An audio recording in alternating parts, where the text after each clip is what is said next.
So, thank you, Tracy. I was just going to ask if you don't mind starting that recording.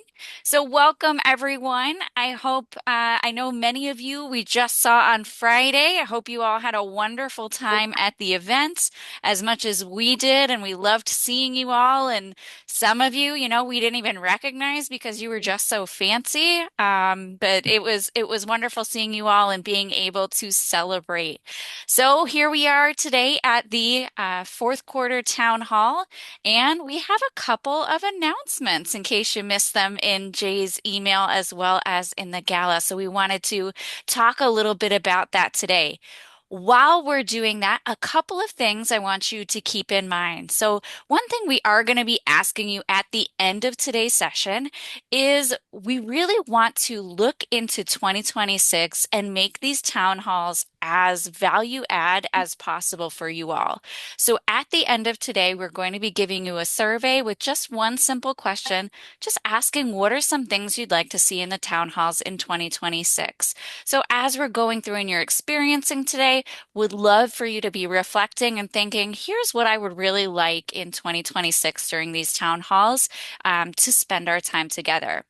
And while I'm going over the agenda, we're going to start off with a little icebreaker. So, as you may already know, part of our new brand, spoiler alert, is the tagline, A Strong Foundation for All.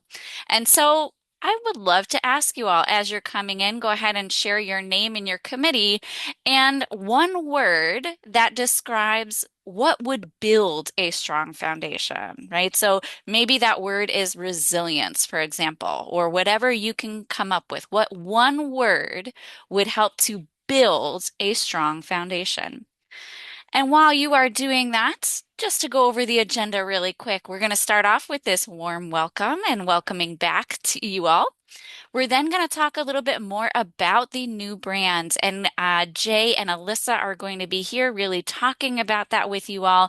And also, we'll have a little opportunity for questions, either with Jay or Alyssa or both, introducing the Greater Hartford Gives Foundation. From there, we're going to talk a little bit about our 2025 highlights and achievements as a program, as well as in your individual committees. We're going to talk about looking toward 2026 and our program goals. We're, of course, going to go over some updates and enhancements with you all. We have an exciting announcement about the Volunteer Summit and some volunteer awards we're hoping to get all of your help with. We'll give a sneak peek into our 2026 calendar, and then we'll finish off with next steps and closing. So I love these highlighted words we have here. We've got communication, co-creation. Ooh, I like that one. Community, collaboration, a lot of C's. Communication, together, vibrancies, shared goals. These are all great. So I think we are ready to build that strong foundation. Cooperation. Thank you, Don. And I'm going to hand it over to Lucas to start talking about that rebrand. Sounds good. Thank you so much, Melissa. It's great to be here with you all once again every quarter. I look forward to these virtual engagements. I wanted to open up the opportunity for us to hear from Jay once again. And this time, I really just wanted Jay, if you can recap the announcements that we just had on Friday night at our gala. Talk a little bit about how our branding came to be, and I think it would be really cool to hear from you, Jay. Especially what are you excited for with this new chapter for the foundation? Well, thank you, Lucas and Melissa, and good to see all of you. We are thrilled to be back with you after having seen many of you on Friday night, saw some of you, got to see and speak to others of you who I did not get to see and speak. I'm sorry if you were there, and sorry if you were not. You maybe had other obligations or other things to do, but thrilled to have being able to share this announcement. And I really chuckled when Melissa said, like, we sometimes it might have taken us a moment to recognize you. Frankly, it took me a moment to recognize some of our own staff that you work with day in and day out. And somebody made the analogy like when you're a kid, your teacher belongs in the classroom. They live there, they sleep there, they shop there. And when you run into your teacher, like in the supermarket, like it's crazy, right? You're freaking out and you're thinking, like, I know this person, but I can't place why I can't remember them. So our staff, it was funny. We gathered for a staff picture, and the staff just looked absolutely amazing, just stunning in every sense of the word. And it was just funny to be able to see them all dressed up in whatever they chose to wear and gather it together. And the same thing for many of you. You know, we see you in your Zoom boxes, we see you in the community when we meet in person, but to have you experience that night with us was something remarkable and something special. So just keeping in the spirit with what Lucas asked me to do. Being able to keep this under wraps for like a year plus was exhausting, and trying to remember which groups we could talk to on a very limited basis about certain aspects. And as we got a little bit closer, we were trying to share it appropriately without getting it too far out, and then to be able to share this on that night and to see and hear, and most importantly, feel, could actually feel the reaction from the participants. Knowing that, you know, we got a couple of emails from people who absolutely hate the name, which, like, that's okay, right? You know, if everybody loves it, like, maybe we didn't go far enough, but just to feel the reaction and the love when we unveiled the name, and to be able to see how this name really reflects the bi-directional sense of what has happened in this community for the last 100 years, what you all know firsthand. To be able to say, you know, Greater Hartford Gives, as evidenced by when we ask everyone to stand up, whether you are a fund holder or a volunteer or had contributed in some way, and then to a few minutes later say, well, you know, this was part of what went into informing our name change. It was not something that we took lightly. It was something that has been off and on debated for more than 30 years. We found memos in our records that talked about some of the challenges with the previous name. Again, there was nothing, you know, inherently wrong with it, but it did pose some challenges on a number of levels. And we figured that leading up to this 100th, if we were going to do that, this would be the time to do it. Appreciate all the creativity and effort and energy that went into it, working with our partners in Big Duck, our board. You know, we had some you know, heart-to-heart conversations. Not everyone was convinced. Not everyone said, you know, this is it. We got there through a series of conversations and convenings. So that moment was special for all of us, and really because of how people reacted and embraced it, even those who sometimes say, well, it might have to grow on me. So that was the announcement, and we purposely decided not to announce them back to back. So we, you know, said, well, let's share this, and then have our wonderful performance by our guest Leslie Odom Jr.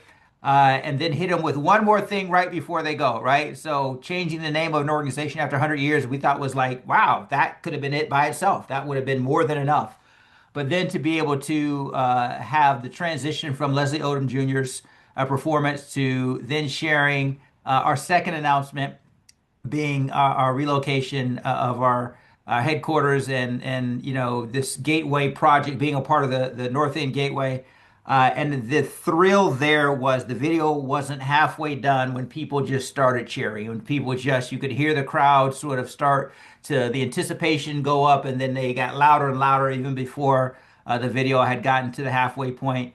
And then the warmth and the reception that we got around from the neighborhood stakeholders who we did preview this. We shared it with the stakeholders prior to the announcement on Friday night, because again, we don't see ourselves as, oh, look at us, we're putting a building up, like, you know, give us a hand, or look how good we're being toward the community. This was us moving in as a new neighbor, right, to folks who have been there for decades, and we want to be a part of the fabric and a part of the development and advancement has been underway for some time, knowing that there's still a lot of work to do. So to be able to share with our partners, our supporters, our donors, our friends, those two announcements culminating our 100 year will be one of the things I know I will remember personally and professionally for the rest of my life. To be a part of it with my colleagues, many of whom are represented here, and others whom you know, aren't here with us tonight, but who work day in and day out. The board members, past and present, staff members, past and present. There are a lot of folks who had their fingerprints on this leading up to it who are retired or moved away. So to acknowledge their contributions too. And then knowing that we were having this meeting after was joyful. So hopefully you can still feel the enthusiasm because there's a lot of it. And I will stop there. And Alyssa, this was a collective effort. Alyssa's perspective that she brings is leading our CI. Hand this over to her, or however you want to do this. We're both happy to take questions while we're here. I do have to depart probably about 5 or 10 minutes to 6 because there is a planning and zoning meeting at the city of Hartford, which is a part of us getting those parcels acquired. So I'll stop there and Alyssa, and then we'll take questions and go from there. Thank you, Jay. Hello, everyone. I'm Alyssa Gordon. If I haven't met you before, I'm Vice President here uh, at the Community Impact side of the house, which is all of our resources out the door.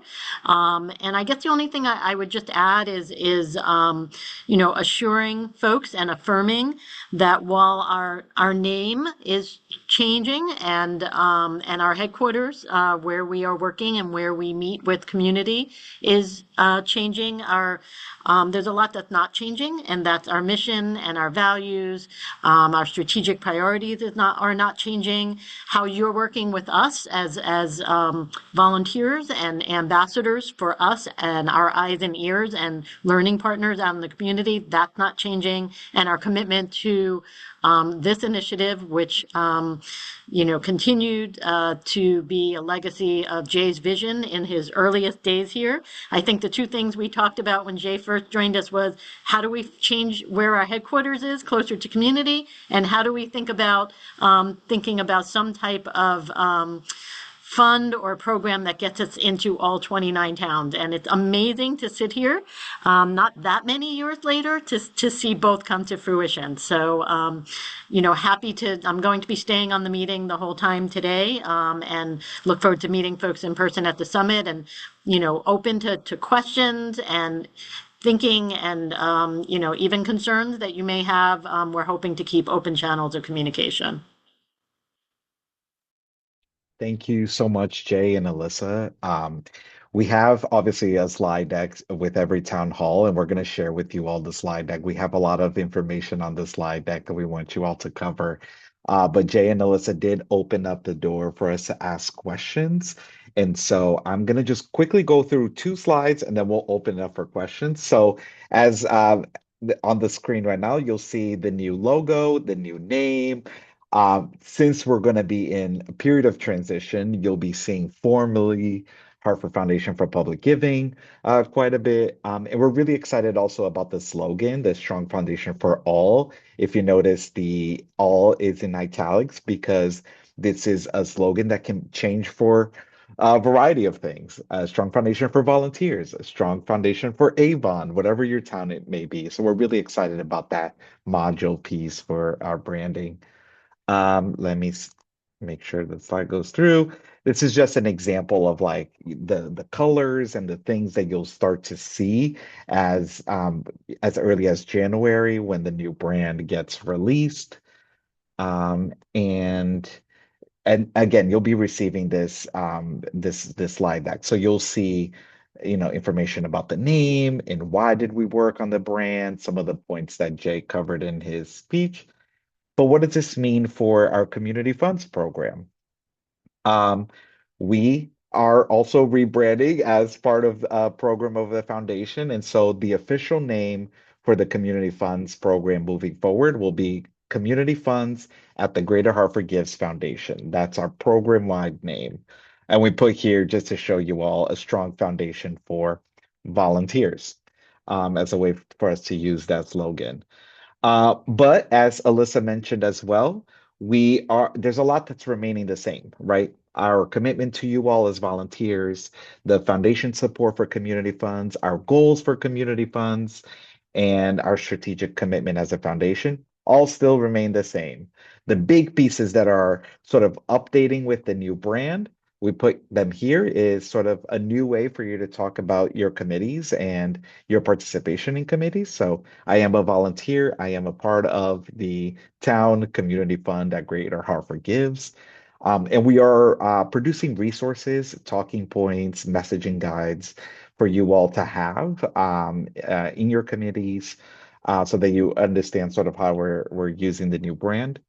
There will be a new domain for your Google Workspace. So if you remember, it was town name at hfbgcommunityfunds.org. It will be town name at Greater Hartford Gives CF communityfunds.org. And we're really excited to let you know that our IT has been working behind the scenes for months now. And so there won't be a huge transition where you're going to have to get a new Google account and all of the things. It will be seamlessly. And in January, we'll give you access to the only thing that will change will be the AC email that you currently know. We'll change the credentials for that, but you will have to do nothing. You'll have access to all of your materials. It will be a seamless transition.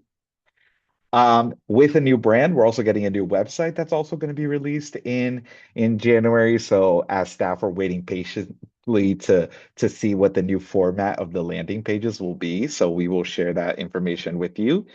And with a new logo, new brand, you'll also be receiving new logos and new marketing materials for each of your towns. And so this is just an example of we used Andover. That was the sample that they shared with us. But each of your towns will receive materials. And at least for the logos, we can commit to January for you all to receive the logos. And then as we're taking inventory of the types of materials you all have and use for marketing. So that's going to take a little bit longer.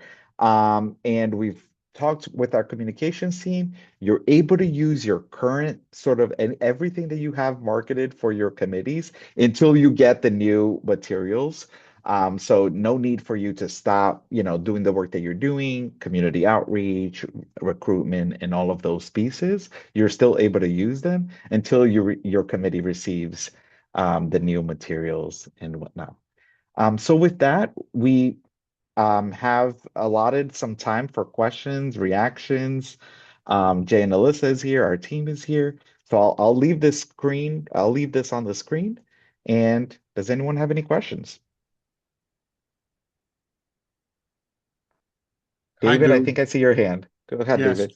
So this is just a timing question. So, Mhm.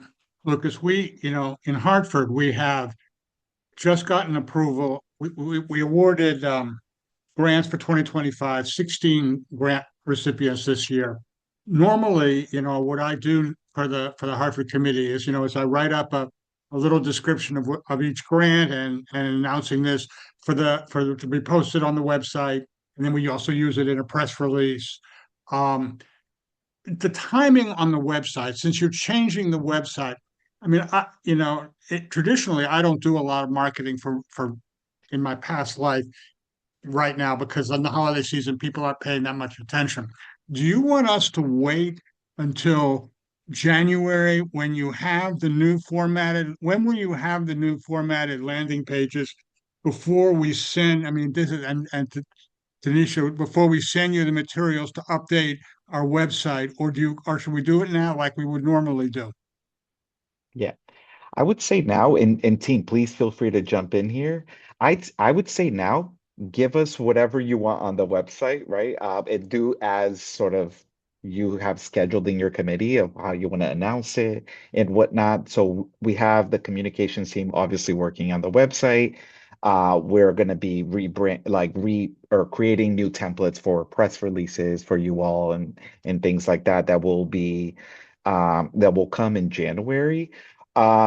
David, feel free to share with us what you would like now, and then we can make sure that's included as the website is being launched. In places where again, we're going to be in this period of transition. I would say if you would like to say, Greater Together Hartford Community Fund, soon to be known as the Hartford Community Fund that Greater Hartford gives, that's a good talking point to use for this month. But we're still trying to get a little bit of clarity, and maybe this is a question for you, Alyssa. What about the website, or the timeline for the website? But as of right now, I would say proceed as such as your committee has planned. Yeah, I would echo that volunteers should and committees should just continue to do what you would have done using the current templates, current logos, all of that. Behind the scenes, as Lucas said, we are going to be kind of slowly transitioning over, the first half of next year. It's going to take a little bit to get all the different pieces. We have lots of different, initiatives and programs and places where our logo and our name sits. Also know that in the background, our IT department and our communications department have made sure that if somebody plugs in pretty much anything that currently exists now, when we make the transition, somebody will find your materials or find our website or find your landing page. So, for a while, it's going to be, even if you plugged in Hartford Foundation for Public Giving or HFPG, you will eventually, when we are more fully transitioned over next year, you will still behind the scenes get directed no matter what you type in to the new website or to Greater Hartford Gives or to your town pages. So you don't all need to worry about that. Our IT and our comms department and website developers are doing all of that. So I definitely agree with Lucas. I think for now, to not make things more complicated, to just do what you would have done, and then we will transition as we begin to transition all the different parts of our work, including the community fund and the individual town pages. Hope that got to your question, David. Deborah? Hi. So does that mean will we still be able to access the stuff in our drive when we change over? Because the last one we had to migrate some, Right. so we won't have to do that? Nope, not at Awesome. all. Okay, Yeah, thank you. it'd be very seamless. And it's funny because there was a Deborah and a Debbie both with Oh, their hands well, I'm raised. Debbie It's usually, but sometimes it comes up Deborah, so I don't know. but yeah, it will be completely seamless. You won't even notice a change. And now Deborah.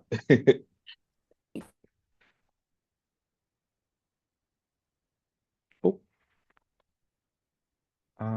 Deborah, we can't hear you. I don't know if something's wrong with your sound. Mm, we can't hear. It looks like you're muted now. No. Ask her to put her question in the chat. Yeah, Deborah, if you could put it in the chat, or as you figure it out, well, no, it looks like you're muted. All right, we'll make sure that we'll get Deborah's question in the chat, or feel free to interject, Deborah, when you have your audio figured out. Anybody else would like to jump in? Feel free.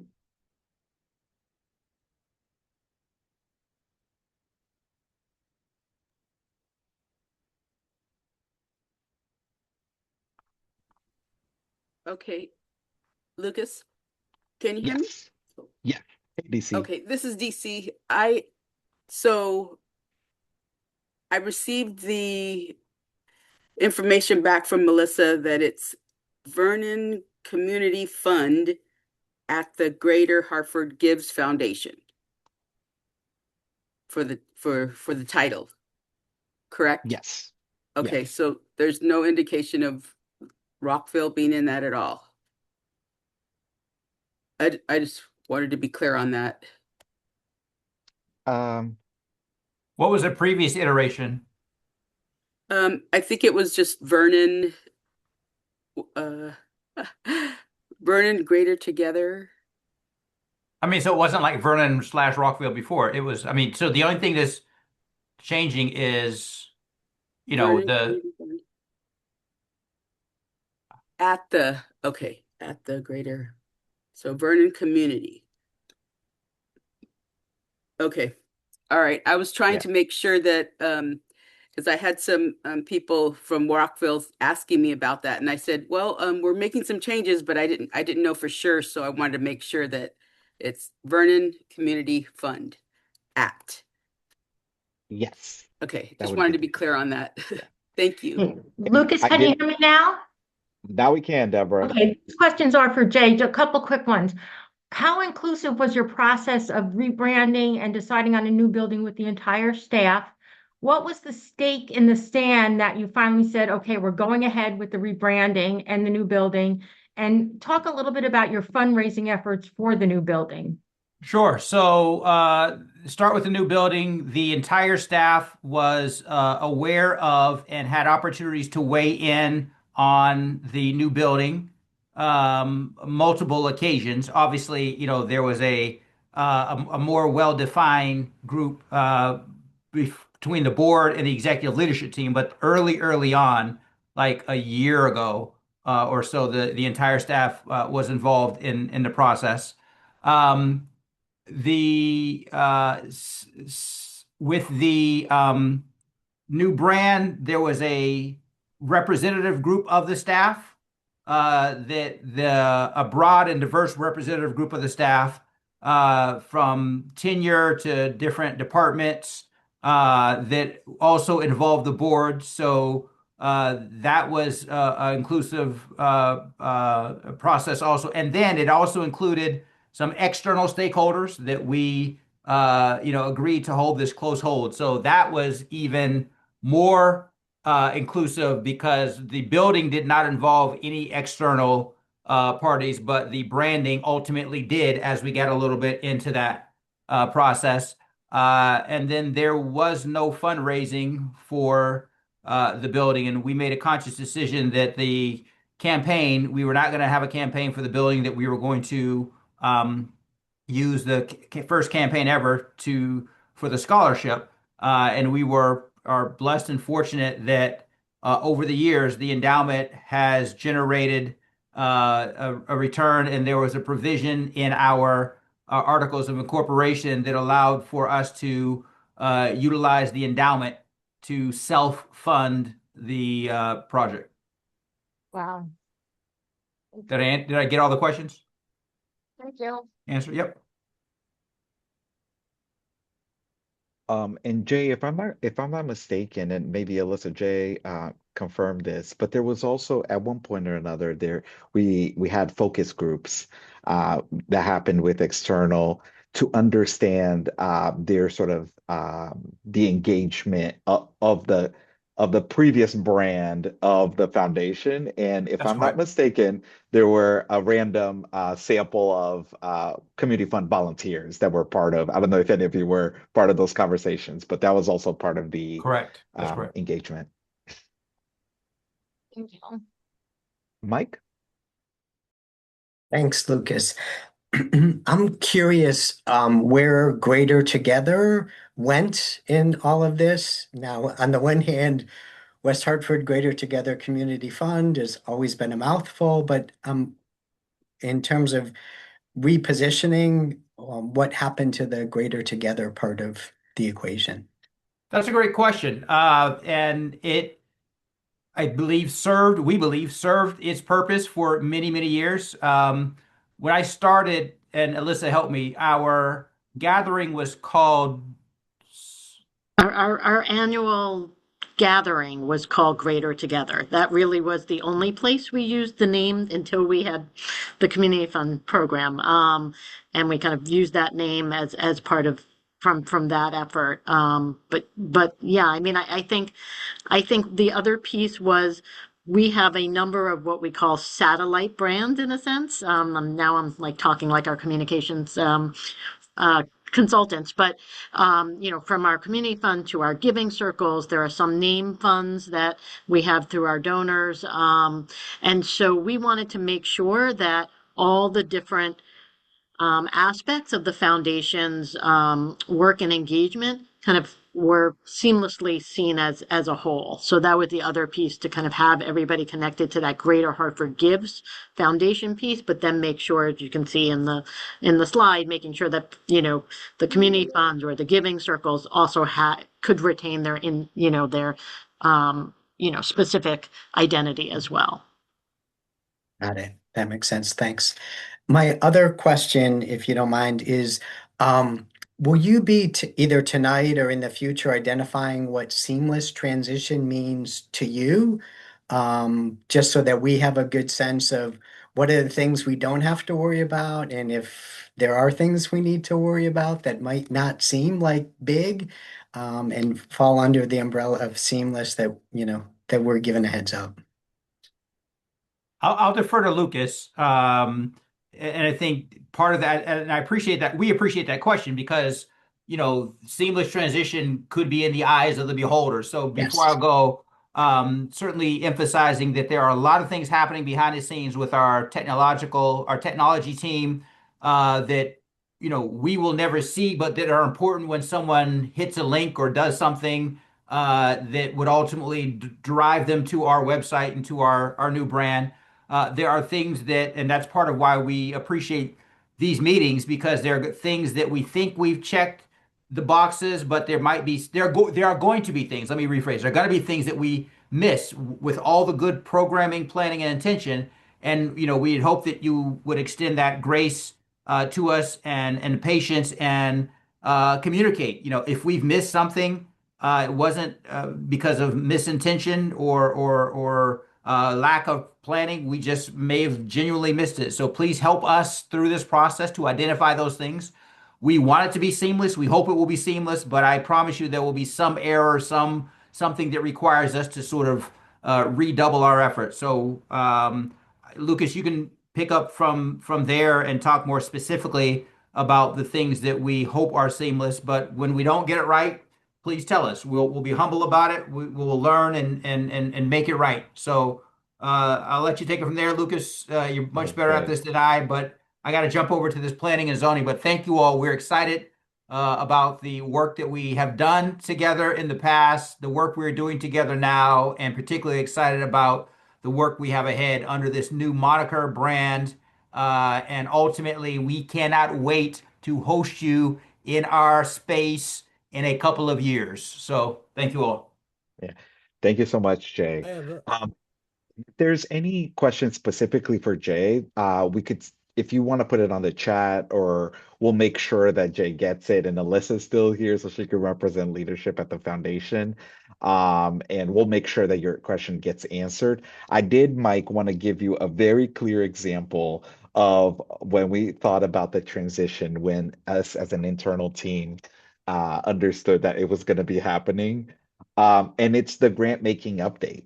When we took inventory of all of your committees, and we understood that many of your committees engage in the grant site in your grant cycle at the first half of the year, we knew back when we announced the grant making pause that we were going to have to deal with the transition. We always wanted to streamline our grant process, right? And I think that was always the intention.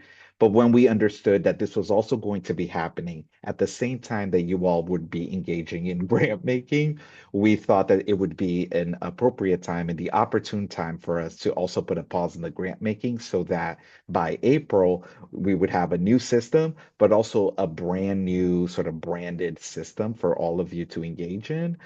So that was one example of our attempt, Mike, to make sure that, like, okay, let's think long term about how do we place some of the program-wide processes uh, together with this branding transition so that it's easy for you all as committee members doing your marketing and outreach, but it's also easy for the groups that are going through the grant making. So that's one example. And I think you raised a really good question that I think we can offer more support in defining sort of what the transition will look like and offer more clarity around expectations around timing of like when you're going to be receiving materials or logos or all of those things. So I hope the team doesn't doesn't hate me for this, but I think that that's something that we can commit to. That would be helpful. Thanks, Lucas. I know there was a couple people. Rick, if I'm not mistaken, I saw your hand before Peter raised his hand. So I don't Yeah, know if it you want to was. ask your question. Yeah, it was in regard to uh, the new building. When I was reading the article in the Current, it appears that all the all the zoning issues have not been resolved yet. Can we get a status on that and when they, you know, when they can be resolved so the groundbreaking can begin? Alyssa, Sure. I'm going to bring you in. Sure. So the meeting that Jay was going to is actually to the Planning and Zoning Committee of the Hartford City of Hartford Council. And so we've been working closely with the city and the various departments in the city, as well as the mayor's office. So there and the town council leadership. So there's a strong commitment of support to helping us move this project forward through all the required, hoops that we need to jump through and the boxes that we need to check. So, we certainly, we were prepared to not make this public announcement last week if we didn't have enough of the boxes checked off that we felt confident that we were moving forward, and we did announce because we feel very confident that we will get done all the things that need to get done. It was just over the next couple of month and a half. We're continuing to kind of just walk through the process. But like I said, we have significant support from the mayor's office, from all of the various departments in the city and the town council. They've known about this project before we announced it, and so they've been working behind the scenes with us to move all the pieces so that this will all fall into place. So we're on all the appropriate agendas then for the meeting. Yes, yes. Okay. And the next question I had was regarding the grant cycle. Here in Suffield, we try to prepare early because we found most of our NPOs have uh, uh, summer and fall projects. And so I was curious as to uh, all the new formatted landing pages and logos and marketing materials. They will be all ready for us so we can jump right in April 1st and begin our process. Is that what I'm hearing, Lucas? Yeah. Um, yeah, in that you'll by April you'll definitely have all of those things. And I know that in a little bit we're gonna talk about the like program updates and give you all an update about how the grant making sort of system update is coming. And I know Melissa will talk about that.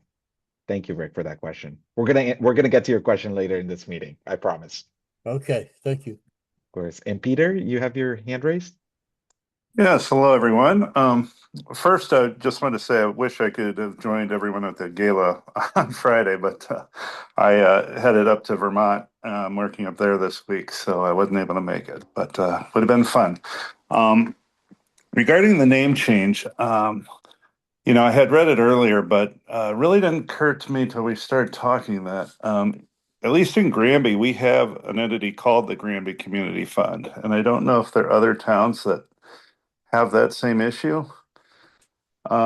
But the Granby Community Fund is the reason that our fund wasn't started years ago because they thought that we would compete with them. And I think this name change is going to prevent, or not prevent, present some potential issues with them again, just because our names are going to be so similar. Of course, they don't have the ending part with Greater Hartford Gives, but it's something I think that we should talk about and think about and get ahead of any kind of possible issues that they may have with that name change.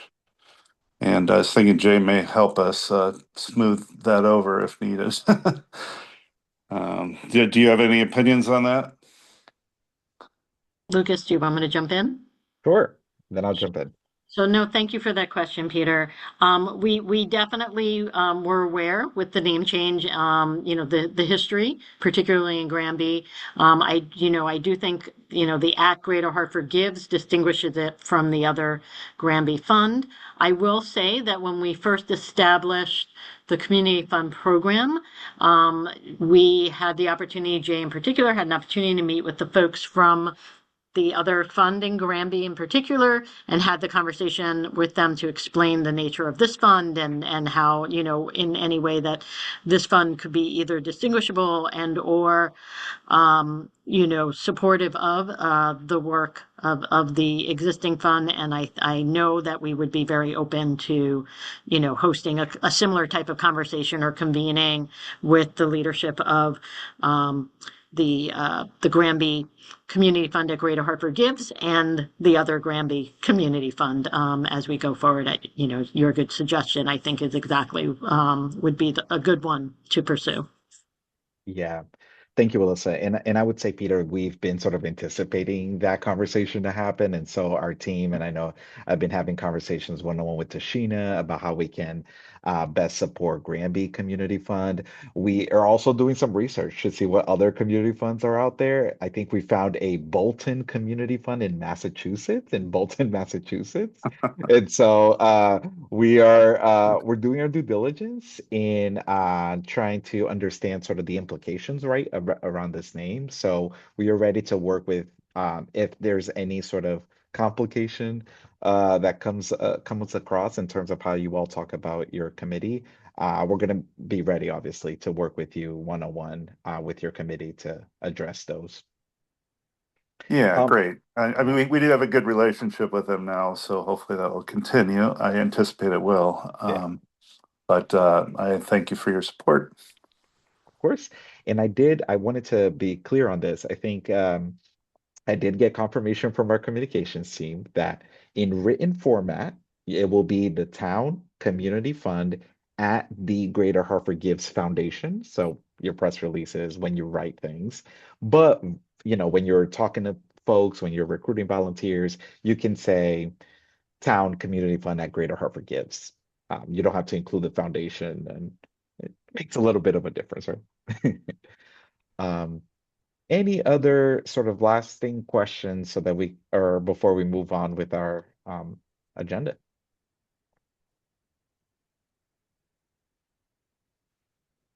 Okie dokie. So as you can imagine, Tashina, Melissa, Tracy, and I have been holding this for a few months, and we've been planning all of the things behind the scenes. So we're really excited to share with you how 2026 will look like and share with you all what we have planned. And so for now, we'll move forward with the meeting, but at any minute, feel free to drop your question on the chat. If we don't have answers to your question, we'll make sure we get answers. And if there's any questions that you raise throughout this meeting, we can make sure it's included as part of the follow-up material as well.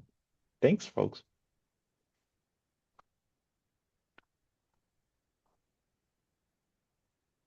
And I think I'm kicking it off to Tracy at this moment.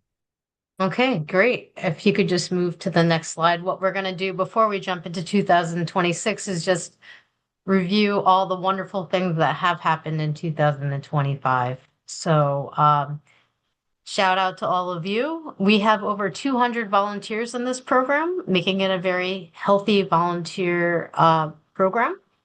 We also had over 100 people who wanted to apply and become a volunteer with this program.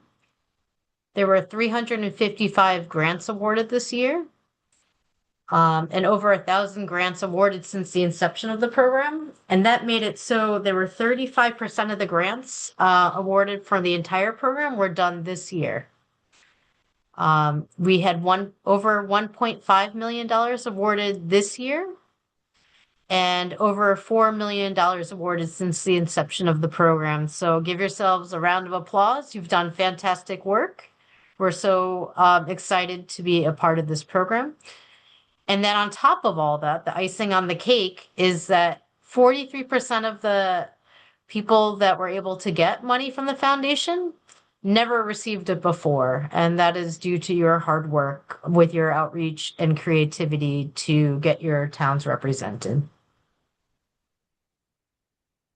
Okay, Lucas, if we can move on to the next slide. Thank you.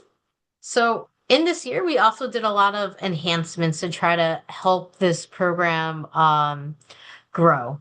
So what we did was we established some new systems to help improve how the program functions. So we had our first volunteer handbook. You'll be getting a new copy again in 2026 with all the new updates in January. We had our first ever agreement process and a new program-wide application, and that was all introduced this past year. We'll have a new application going live in 2026, and everyone will be signing the agreements again in 2026. If you filled out the application in 2026, you don't have to do it again. I mean, in 2025. We had a lot of places where we really hope you're able to spend time with one another, not just with your committee. But so we started off the year with the centennial celebrations, where you got to interact with one another. And then we've had many committees create their own regional gatherings that we're really excited about and learning from one another, supporting one another, and we're really thrilled that this is happening. Then we also want to highlight that one of our other enhancements is we've been adding to our resource library that is on our website, and we have had our first volunteer orientation training. We'll have another one each quarter moving in 2026. We had the Google Workspace training, and we also have had some communication guides go out. So we hope you found these resources helpful, that we're being as transparent as possible and trying to provide you with as many resources as we can. And we will continue to grow this in the upcoming years. Okay, we can switch to the next slide. So now that we've shared what we think are some of the highlights, we'd love to hear from you. It can be personal, it can be something from being a volunteer from your committee, but please share something that you're proud of that happened in 2025 and put it in the chat.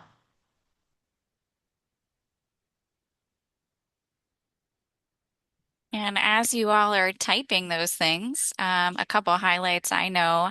Shout out to Hebron. I know that John is on the call. I'm not sure if anyone else is. Had their very first grantee celebration. Oh, of course, he walked away too. His chair is empty, but there he is. Okay, he's waving now. Shout out to Hebron for having their first ever grantee celebration. That was a hit. Shout out to West Hartford is doing some crazy recruitment right now, getting lots of people coming in.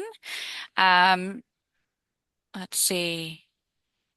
Look at that. Debbie highlighting the 37 grant applications. That's amazing. First time grant applicants. Great. Bolton. Here they come. Now they're flooding in. Check out all those accomplishments.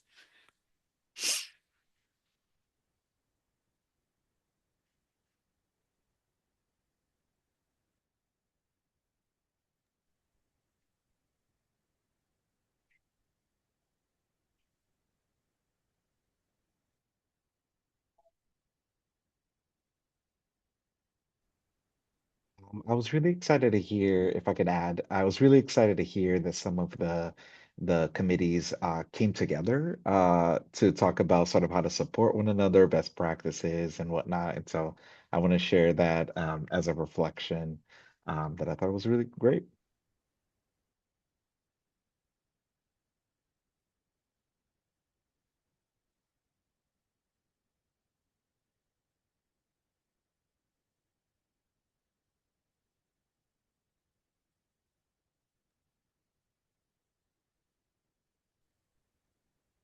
I love how many people in the chat are also focusing on um, gathering more youth voices at their committee. That's amazing. And incorporating those. There's so many committees that are just reflecting on their impact. Granby with over $100,000 granted, that's incredible.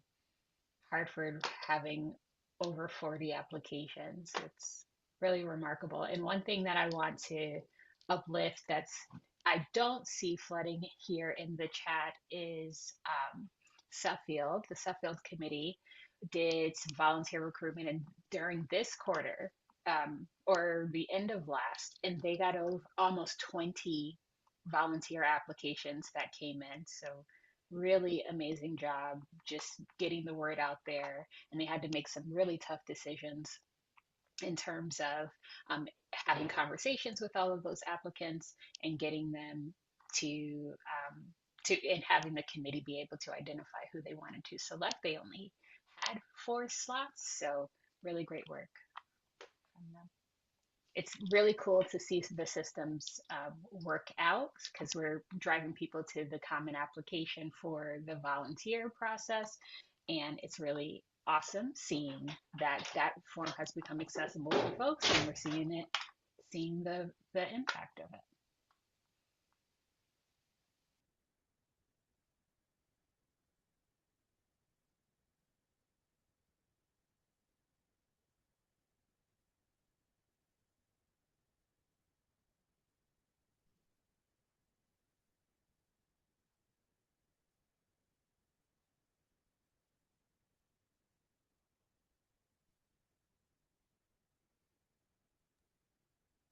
All righty. Thank you all for sharing. A lot of the outcomes and we'll make sure to save the chat, and so in our follow-up materials we'll put a slide with the things that you've shared, and I really it's really cool to see that you all are trying to connect with one another and whatnot, so we definitely want you all to use these spaces as a way to connect and network and whatnot, so send that person a private message and try to get their contact information so you can follow up offline. Are we okay to move forward, or does anyone have any burning sort of things that they want to share? Any I have a reflections? question, Lucas, for you and Tashina. So that's amazing what you told us about Suffield. And I know you're going to probably talk about the volunteer summit coming up, but I would love for maybe even for Suffield to have a session at the summit on how they went about their recruitment to be able to get 20 people to apply to serve on their committee. We have not been that successful in Hartford.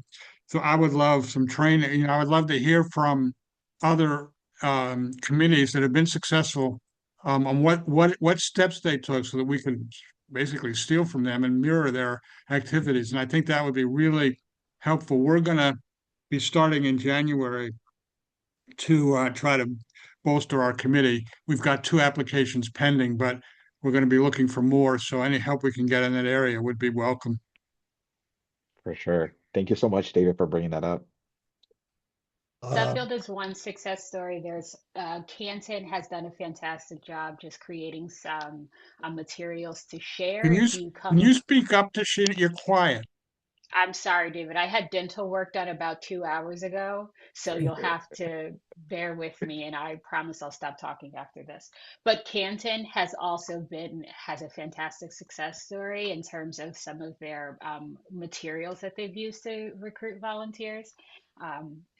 And their willingness to share with some of our other committees, another example of resource and information sharing. So if you see a lovely LinkedIn post that features a Canton volunteer, we can thank Anne from the committee. I think what's really cool, David, and I think we're all in alignment that we do definitely need to create more spaces for you all to share practices, network, and so any ideas that you all have, let us know. We're willing to experiment, especially in 26, and can't give too much detail yet because we've been so busy with the branding and the gala and the grant making updates. But we have started thinking about the volunteer summit and volunteer recruitment, sort of training, exchange of ideas is definitely something that we are thinking about for that day. Definitely in alignment there. All right. Um, So going back to the top of the meeting, I think the opening question was what creates a strong foundation, and I forgot who it was, but someone said shared goals, and I really appreciate that because one of the things that we also want to do for next year is that we've never sort of articulated what are some shared goals that we can have both at a macro level, program wide, that sort of all of us will share as 29 committees and ways for you all in your individual committees with the strengths and skills that you have in your committees to um, impact sort of program-wide goals. And so for 2026, our team came together. We thought about a lot of the feedback and input that we've received over this past year from committees. And we thought about three goals that we wanted to offer you all for 2026 for us to hold ourselves accountable as a program-wide team, but also to give you all and everybody who participates in this program a sense of a direction and a sense of vision for the program. And so this is brand new to us, and we'd love to hear your feedback on it. But we wanted to offer you what our vision is for 2026 as a team, as well as some of the goals that we have for program wide. So we created this vision statement that we want to help have share with you all. And it's our vision for 2026 is to create an equitable, transparent, and meaningful community funds program where volunteers feel valued and empowered. Staff work collaboratively and efficiently with you all in your committees, and our funding decisions really reflect the community priorities, things, the needs that are happening in each of your towns. We want the funding decisions to really reflect what the priorities are for each of your towns. And so we wanted to offer you all these three goals. And as part of the post town hall material, where we develop a nice sort of program memo to share with you all for you all to discuss in your committees about these goals. So one, we want to advance equity and accessibility in grant making. As you all know, we're revamping our grant making system. And so we want to ensure that the participatory grant making process is transparent, inclusive, and easy to navigate. That's the biggest one for all of you as volunteers, but also for applicants, organizations that are coming in through the process.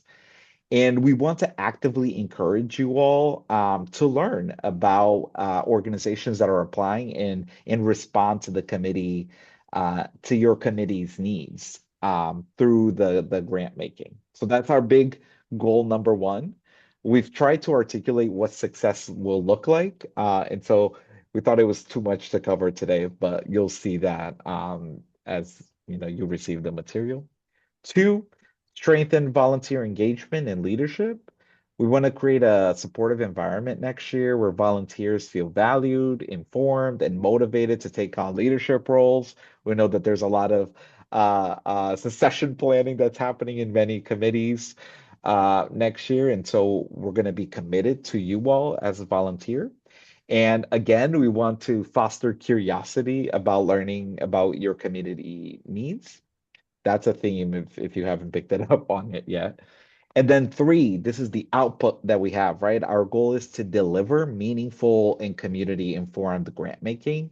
So we want as a program wide to fund projects that really reflect community priorities and foster learning while maintaining clarity and consistency in decision making, right? So this is our attempt to let you all know that we are committed to you all and your committees in achieving these goals. And so we wanted to offer these to you, and Tashina and Melissa will engage with you all in your committees about what these goals look like, what's your contribution as a committee. But every year we feel like we keep getting better and better at understanding the scale of this program and what is needed for the scale of this program. So as you can imagine, our team is constantly thinking about what do we offer that is program wide to all 29 towns while also offering support for each of your towns individually. So this is our attempt to have a little bit more guidance in 2026 about program-wide goals. And I will kick it off to Melissa. All right. This is the moment you've all been waiting for, or at least Rick has definitely been waiting for since he asked his question. So let's get to it with some program updates and enhancements. All right, so let's take a look at where we came from and where we're going with our timeline. So in October, as you know, we did achieve these goals. If you have not seen it, we have published an FAQ document. It's getting late and my brain is not working as well as it was earlier. Sorry, everybody.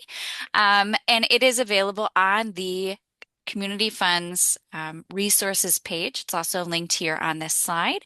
And this was actually developed from questions gathered in chair meetings. So this is from you all, and that's how we put that together. We also hosted those listening sessions with chairs, and we began drafting the common application. We, in November, put through the grant making pause starting on 11/16. And again, thank you to you all, how diligent you were in getting in all of those recommendations so that we can begin processing them. And thank you for your patience as we are continuing to do so. We are discussing training and support needs with committees. So we have sent out that survey and started kind of thinking about what training will look like. In December, we did move this top one over to December, and there is a good reason for this. So this first one, sharing the first draft of the common application and running listening sessions. So we wanted really to, when we're releasing this draft, we want to make sure that it is conducive not only for you all, but for the nonprofits that we're serving, right? And so in order to do that, we've actually been putting this through a pretty rigorous internal review process, which has included our grants administration team, our learning and evaluation team, our community impact team, and our community impact leadership. So we do apologize for the delay in this, but we wanted to make sure as we are releasing that draft that we have checked our boxes, right? When we do release it, you'll notice that we are going to offer two opportunities to provide any big concerns, right? When you see it, you will have the opportunity to either share in the form of a survey or in the form of office hours. And you'll have more details on that when we do release that application. We will also kind of continue to discuss input and learnings at the town hall. We're going to outline the beta testing plan for some of our nonprofits to test the system in early 2026. We're still working on that plan, and once we have it, we will let you all know on what that plan is. And then the rest of our timeline continues the same. So in January to March, we will continue to share that common application and process. We'll develop training and guidance materials and implement grant making training for all volunteers, as well as beta testing with those group of nonprofits there. Our grant making pause ends April 1st. This is when the application will launch. Now, we are not expecting that all of you will launch your RFP on April 1st. Okay. So as part of all these materials, right, we are hoping to share with you as soon as we can. We have committed to the logos in January. However, we know there are a lot of different materials you use and a lot of different branding. Some of the things that you will need for those grant making cycles are a new RFP template, right? And some of those grant making guidance documents and all of those things. We are anticipating that those will be released in the March town hall, which is scheduled for March 24th currently. So that does help you plan a little bit. So again, thinking more about from that standpoint, really having to then finish drafting your RFP, getting your marketing materials out. So we are not anticipating that all 29 town committees will be available to open their grant cycle April 1st. However, the application will be live April 1st. All right, for that clarification. Lucas, do you want to keep going here? In terms of January and some really important dates and program updates and enhancements, the first one, as we mentioned earlier, each year we're going to try to make sure we look at that handbook and see if there are any revisions that need to happen or updates. We have identified a couple of pieces that we want to make sure are clarified in that handbook. And so we are going to be updating that handbook, and we encourage you all before you sign your volunteer agreement to review the updated handbook. On January 5th, we also hope to release that volunteer agreement so that you can begin to sign it, as well as some updated role descriptions available. The current ones are available on the resources page for you all. We're just clarifying some things on there just to make them a little bit easier to follow and clearer for expectations. Um, on January 30th, that is going to be when your volunteer agreements are due. So as we did in June, right, we will be kind of reminding you as it gets closer to that January 30th. And that is when we are going to be considering that if you have not signed that volunteer agreement, that you've decided to move on with other endeavors, which we understand people do from time to time.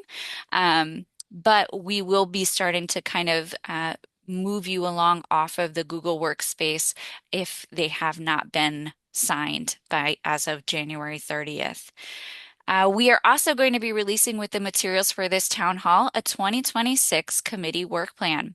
So we do have a document to help you to plan your work for 2026, including your events, your grant cycles, etc., along with some guidance document to help you with that process. Um, this will help not only for you all to plan your lives, right, but to think ahead to community members who may be involved in some of these things, to think ahead to planning recruitment strategically, and to also help us to know how many, for example, committees are doing grant cycles at what time so that we can plan accordingly to be as efficient as possible for you all.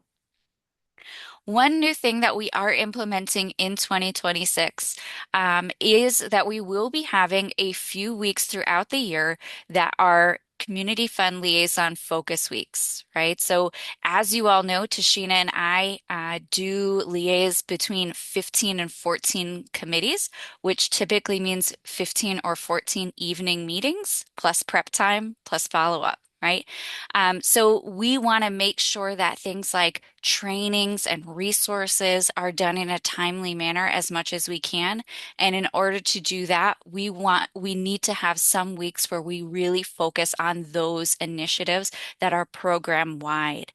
And so our first session of this will be from January 2nd to January 16th so that we can focus on things like rebranding some of those materials, like making sure that our volunteer orientation for February is ready and rebranded, like making sure that we are planning for that volunteer summit that we hope you all will join us for. And so during these time periods, we will not be attending evening commitments. So on that work plan, you will actually have those weeks for the entire year available to you so that you can plan ahead. But we will not be attending meetings, events, etc. during those time periods because whenever we do, we then have to take those hours away from the rest of our work. So those will be the times that we are really thinking about those strategic initiatives and planning for things that benefit you all. So letting you know ahead of time those weeks, and they will be in the community work plan as well. We can keep going, Lucas. And how many times will that come up? You have two in January, you have two every month? Nope. So from there, it typically actually will be falling besides those 2 weeks in January that are really for the summit, right? And the rebrand. It will be the week before the town hall. So quarterly after that, there will be a week. Yep. Good question, David. The specific dates as well as the town hall dates are on that work plan that you'll be getting when we send out the recording. Program announcements. Exciting things here for 2026. You will still have that administrative budget. So this is remaining unchanged at $850 per committee for the calendar year. This second one, we are recommending to the board in the budget 20,000 per committee for next year. I know that the announcement from Jay was that the commitment was going to be between 15 and 20,000 per year. We know that this year has been especially difficult for nonprofits, and so we are recommending to the board a $20,000 investment in your current use funds for 2026. This will be going to the board in February of 2026. So once that does go through, we can give you those final numbers. Again, this is a recommendation to the board, pending board approval, which we will then announce once we find out the definitive amount. All right, Lucas. All right, and now I'm going to hand it over to Tashina to talk a little bit about the summit. Hi, everybody. Thank you so much, Melissa and team. I will try to speak clearly. I, again, am just coming off the dentist chair, so please offer me some grace. All right, so again, we know that we will be hosting our first ever Community Fund Volunteer Summit. The team and we all took a walkthrough through Goodwin earlier this morning, and we're so excited to be able to provide this offering for folks. We have a very full agenda that and just hearing some of the conversation that folks have shared, looking at you, David, specifically around the volunteer engagement and recruitment pieces. We're really looking forward to offering some workshops that are going to be able to do just that. And so please, if you haven't already, mark your calendars for the 28th, and it's going to be in East Hartford. Very special for us. Lucas, if you wouldn't mind going to the next slide, is the team has been thinking at least all year about engaging in some really awesome ways to formally recognize all of you for your impact in your committees, in your communities. So we're very excited to be able to offer and kick off this process for nominating volunteers through our Volunteer Impact Awards. I asked if we could call it the Dundies because I'm an Office fan, and it was rejected. So blame the team if you don't like the name. Um, so we have three primary award categories: our Volunteer Impact Award, our Rising Contributor Award, and our Committee Excellence Award. So the first two awards that we have here are going to be for individual volunteers. So our Volunteer Impact Award is for any volunteer who has dedicated service and leadership and had a measurable impact within your community. That could be through grant awards, your effort towards volunteer recruitment, your work with um, community partners to bring projects and things to life. Our Rising Contributor Award, we see this as someone who is within the first 2 years of their volunteer service and has just hit the ground running with being enthusiastic and really prioritizing this work and making sure that it has a real impact in your specific town. And these are two awards for the individual volunteers that we're really going to count on you folks to help guide who we elect to be the champions of these specific awards. And our Committee Excellence Award, we are going to take this one because we really want to hold it close, and the team has developed a pretty extensive rubric where we're going to assess internally all of the 29 committees and evaluate based off of the foundation's values. So we'll be assessing for the committee's leadership and collaboration, innovation and responsiveness, equity and inclusion, and impact and stewardship. So we'll be really excited to one, have some peer-to-peer awards, but also have an opportunity to recognize a full committee. And because we were thinking that humans are humans and most committees wouldn't just nominate themselves, that is why we think that having a more equitable approach of a scoring rubric where we evaluate, we're taking that approach for that. And Lucas, if you wouldn't mind transitioning to the next slide, please. So this, thank you. This gives us an idea of the nomination process. So we have a form, a Microsoft form that you will be able to answer these questions that are listed here for both the Volunteer Impact Award and the Rising Contributor Awards. So please, please, please submit your nominations. You can nominate more than one person. You can nominate individuals for both award categories, and we are going to be accepting nominations until January 4th. At that point, the team is going to take all of the nominations and blind them. So when we return the candidates for your vote, you won't be able to identify any specific person. Just so that we recognize that 29 different committees and over 200 volunteers. You all don't know each other, so we want to make sure that folks are evaluating based off of the criteria, and we can identify both our volunteer impact awardee and our rising contributor. Now, if there's any of that you didn't hear, I have a question for you, Tashina. you got it, Rick. You said a Microsoft form. How do we get that? Get access to it? Excellent question. So it will be, the link is also on the next slide. Okay. And you will receive it in the follow-up materials from this town hall. Okay. So I was ahead of myself again. It works out. You're just listening. That's what I think. You're ready to jump in. Any other Actually, questions? if I can jump in with what echoing what Rick said, I think this is great, and I think it's important that everyone is aware of this. You might choose to send this out not along with all the materials from this meeting tonight, but as a standalone.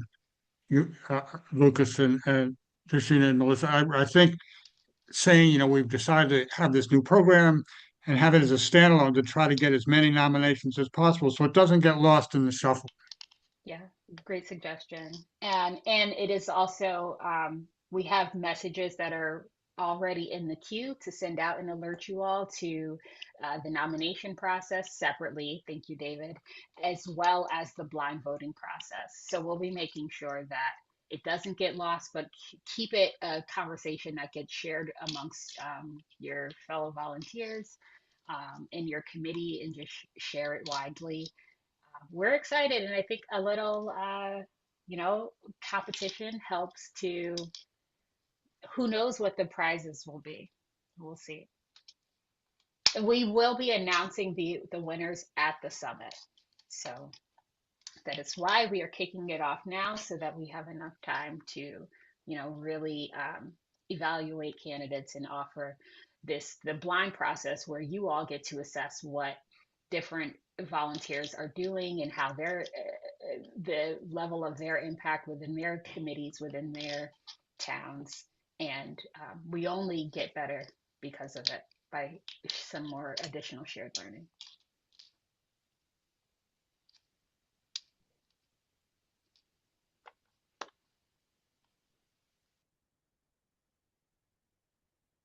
All right, I think Tracy, you're back up. Okay, hold on one second. I just wanted to make it so anyone who wanted the nominations link could have it in the chat. So I was creating a link. All right. Thank you, Tracy. So for anyone who likes to have a monthly view of what we're planning for quarter one for next year, Here it is for your viewing pleasure. So in January, we're hoping that each committee will be working together to plan out what your year will look like. Melissa shared earlier that there will be a sheet to help support you with this planning. And we want you to have a very productive and wonderful year ahead. So planning will be wonderful. We also will be having opening up our volunteer registration for the summit. We're hoping that'll open January 20th. Then at the end of the month of January, that is when the agreements are due. So you have almost the full month of January to review the handbook, sign the agreement, and make your decision whether this is what you want to do, if you want to continue volunteering with this program in 2026. It's also when that first period that we talked about with the liaisons not attending committee meetings in order to focus on some internal projects. In February, we have our volunteer orientation scheduled for February 4th. So any new volunteers that have signed up, we are hoping you'll encourage them to attend because we'd really love to help to set the precedent of what some of the basics of our program and get them feeling like they're a part of the program and give them some basic information. The volunteer summit registration will close on February 12th. That will give us enough time to let the caterers know how much food to order. So we will be sending out reminders, but February 12th is going to be that date to keep in mind. So if you want to attend, that you have it on your calendar and you've filled out our form. We will also have the volunteer summit on February 28th. Keeping in mind, if there is snow or some sort of inclement weather, we do have March 7th as our backup date. We also will be in February doing some beta testing for our new grant making process, and we're looking forward to sharing more information about that with you. In March, we will be having our town hall near the end of the month on March 24th. And we will be publishing our new grant making process materials.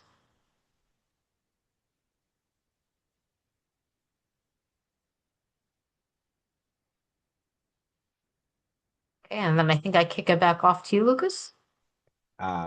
Yes, or Kashina, I know you just came off of mute. Is this you? Oh, no, not since I'm talking, I might as well keep going. All right, folks, you may recall that at the top of this meeting, Melissa asked for you to start percolating and thinking about ways that we can make these meetings more fruitful for everyone come 2026. We've had some different iterations of the structure of these town hall gatherings. So we want to make sure that it adds value to the work that you're all doing. And so just wanted to take a few of our remaining minutes to open up for either conversation in the chat or some folks to share um, right now how you see what are some of the opportunities that we can use this time together for the committee's value, for volunteers' individual success. How do we see this, our time together evolving?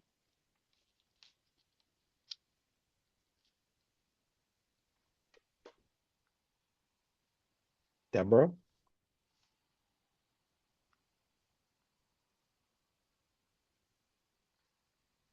I have a new machine, so I don't have a camera. But I'm coming in from Granby. It seemed like there was some really great chatter in the chat at the point when we were all exchanging resources and trying to figure out how to exchange and connect with people. I think it could be really valuable potentially if it fits within the rest of your agendas. If in future town halls we have a space for something like resource and knowledge exchange and potentially have some sort of tool in the moment that we're using to be able to either share our contact information or post what the topics are and tag if we're interested in giving something or taking something. I don't know, some sort of dynamic tool to help us do it, but also overall just like a giving us space to be able to raise those questions and share in the moment.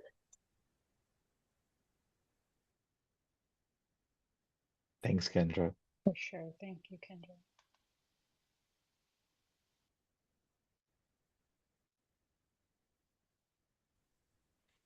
Deborah, did you want to come in? I know you unmuted or Yeah, raised your hand at one point.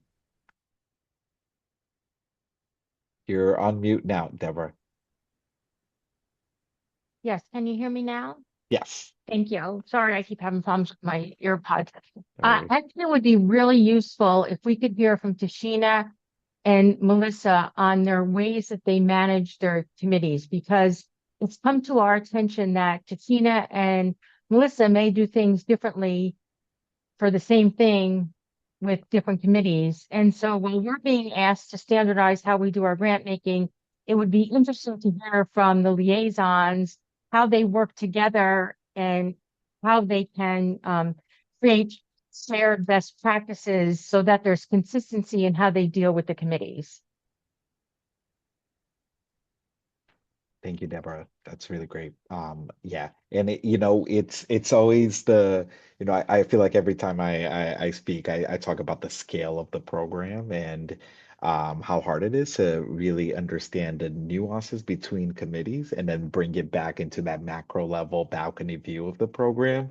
And it's one of the things that we're using to experiment. How do we do that better? Are the focus weeks that we introduced this year what I know that they're, Melissa and Tashina, they always have competing meetings at times where there's a couple of committees that are meeting at the same time and they have to choose and obviously we don't want them to overwork, right? And so I always encourage them to flex their time when they have evening meetings and whatnot. And so we are learning every year and learning every sort of quarter, I feel like, and trying to figure out how to manage that. But I think you're right, Deborah. I think that there's a lot more opportunity for Tashina and Melissa. I don't know if you would agree, if any of you would jump in, but to share with you all a little bit more about how they're working together. Thank you. And I think added to that, Deborah, you'll also see we have some things coming down the pipeline for standardization that will help as well.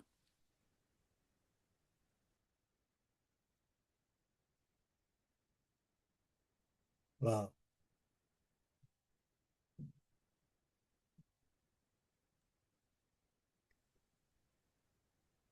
And thank you for all the suggestions on the chat. I think these are really great. And again, I think I don't know if any of you remember the first town hall that we had. I think it was the first quarter of 2024. And it was over 2 hours long, and we were trying our best to offer as many things as possible. So we're trying to get better with the timing as well, trying to figure it out like what's the optimal what engagement looks like. Hey, Lucas and Melissa Tashina. I appreciate the fact that you do this every quarter.